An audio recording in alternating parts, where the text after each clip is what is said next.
സങ്കട കടലിനിടയിലും ഓരോ ഇന്ത്യക്കാരനും ഇത് അഭിമാനമുഹൂർത്തമാണ്. 140 കോടി ജനങ്ങളുടെ സ്വന്തം നാടിനെ കാക്കുന്ന ധീര സൈനികരുടെ കരുത്തിലും നിശ്ചയദാർഢ്യത്തിലും നമുക്ക് അഭിമാനിക്കാം.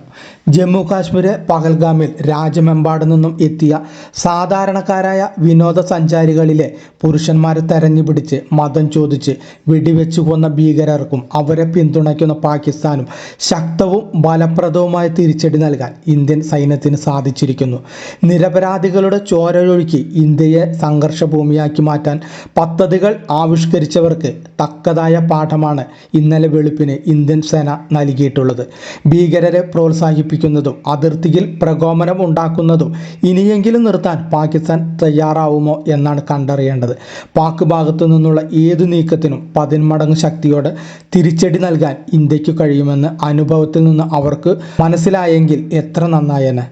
പാകിസ്ഥാനിലും പാക് അധീന കാശ്മീരിലുമായുള്ള ഭീകരരുടെ 9 കേന്ദ്രങ്ങളാണ് ഓപ്പറേഷൻ സിന്ദൂർ എന്നു പേരിട്ട സൈനിക നടപടിയിലൂടെ ഇന്ത്യ കേവലം 25 മിനിറ്റ് കൊണ്ട് തകർത്തത്.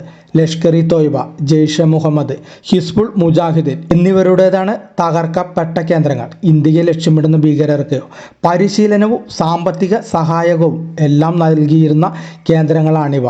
പാക് സൈന്യത്തിലെ മുതിർന്ന ഓഫീസർമാരും ഭീകര സംഘടനാ നേതാക്കളും ഇടയ്ക്കിടെ ഈ ക്യാമ്പുകൾ സന്ദർശിച്ചിരുന്നതായി ഇന്ത്യൻ രഹസ്യാന്വേഷണ ഏജൻസികൾ വെളിപ്പെടുത്തിയിട്ടുള്ളതാണ്.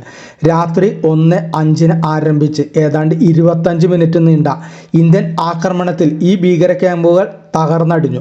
പതിറ്റാണ്ടുകൾ കൊണ്ട് ഭീകരർക്കായി പാകിസ്ഥാൻ പടുത്തുയർത്തിക്കൊണ്ടുവന്ന അടിസ്ഥാന സൗകര്യങ്ങളാണ് നാമാവശേഷമായത്. പാക് സൈനിക കേന്ദ്രങ്ങളോ ജനവാസ കേന്ദ്രങ്ങളോ ഇന്ത്യൻ സേന ലക്ഷ്യമിട്ടിട്ടില്ല. കൃത്യമായ പദ്ധതി, ലക്ഷ്യം തെറ്റാത്ത നടപടി. പാക് കര വ്യോമ സമുദ്ര അതിർത്തികളിലേക്ക് കടക്കാതെയാണ് ഇന്ത്യൻ ആക്രമണം ഉണ്ടായത്. ഇന്റലിജൻസ് വിവരങ്ങൾ ശേഖരിച്ചും അതിർത്തി കടന്നുള്ള ഭീകരപ്രവർത്തനങ്ങൾ സൂക്ഷ്മമായി വിലയിരുത്തിയും എവിടെയൊക്കെയാണ് തകർക്കപ്പെടേണ്ട ക്യാമ്പുകൾ ഉള്ളതെന്നു കണ്ടെത്തിയും സേന ഏൽപ്പിച്ച ഈ പ്രഹരം ഭീകരരും പാകിസ്ഥാനും പ്രതീക്ഷിച്ചതിലും വലുതു തന്നെയാവണം. പഹൽഗാം ആക്രമണത്തിൽ പങ്കെടുത്തവർ സ്വാതന്ത്ര്യ സമര സേനാനികളാണെന്നും ഞങ്ങൾ ഒന്നും അറിഞ്ഞിട്ടില്ലെന്നുമൊക്കെ പ്രതികരിച്ച പാക് നേതാക്കൾക്കുള്ള മറുപടി കൂടിയാണിത്. ആക്രമണം നടത്തിയ ഭീകരരെയും അതിനുവേണ്ടി ഗൂഢാലോചന നടത്തിയവരെയും വെറുതെ വിടില്ലെന്ന് നമ്മുടെ പ്രധാനമന്ത്രി നരേന്ദ്രമോദി രാജ്യത്തിന് ഉറപ്പു നൽകിയിരുന്നതാണ്. അക്രമികൾക്ക് സങ്കല്പിക്കാൻ പോലുമാവാത്ത ശിക്ഷയാവും ലഭിക്കുകയെന്നും പ്രധാനമന്ത്രി പറഞ്ഞിരുന്നു. തിരിച്ചടി സൈന്യത്തിനു തീരുമാനിക്കാനുള്ള സ്വാതന്ത്ര്യവും കേന്ദ്ര സർക്കാർ നൽകിയിരുന്നു. ഏറ്റവും ഉചിതമായ രീതിയിൽ തിരിച്ചടി തീരുമാനിച്ചു നടപ്പാക്കുകയാണ് ഇപ്പോൾ സൈന്യം ചെയ്തിരിക്കുന്നത്.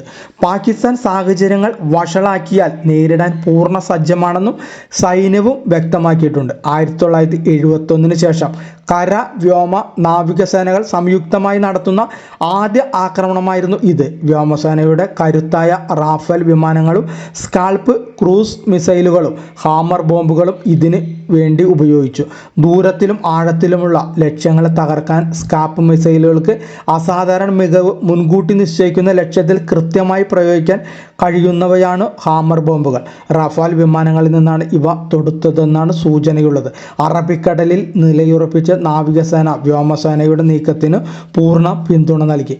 ഭീകരപ്രവർത്തനത്തിൻ്റെ പേരിൽ പാകിസ്ഥാൻ കുപ്രസിദ്ധി നേടിയിട്ട് വർഷങ്ങൾ ഏറെയായി. ഇന്ത്യക്കെതിരെ പ്രവർത്തിക്കുന്ന ഭീകരർക്ക് സഹായവും പരിശീലനവും നൽകുകയും അതിർത്തി കടന്നുള്ള ഭീകരപ്രവർത്തനങ്ങൾ പ്രോത്സാഹിപ്പിക്കുകയും ചെയ്യുന്ന നയം മാറ്റമില്ലെന്ന വാശിയാണ് അവർക്ക്. പാകിസ്ഥാനിൽ ഭീകരർ തഴച്ചു വളരുന്നതിനെതിരെ പല ലോകരാജ്യങ്ങളും പലവട്ടം മുന്നറിയിപ്പ് നൽകിയിട്ടുള്ളതുമാണ്. അവിടുത്തെ ഭീകര കേന്ദ്രങ്ങൾക്കെതിരെ US ശക്തമായ നിലപാട് സ്വീകരിച്ചിട്ടുമുണ്ട്.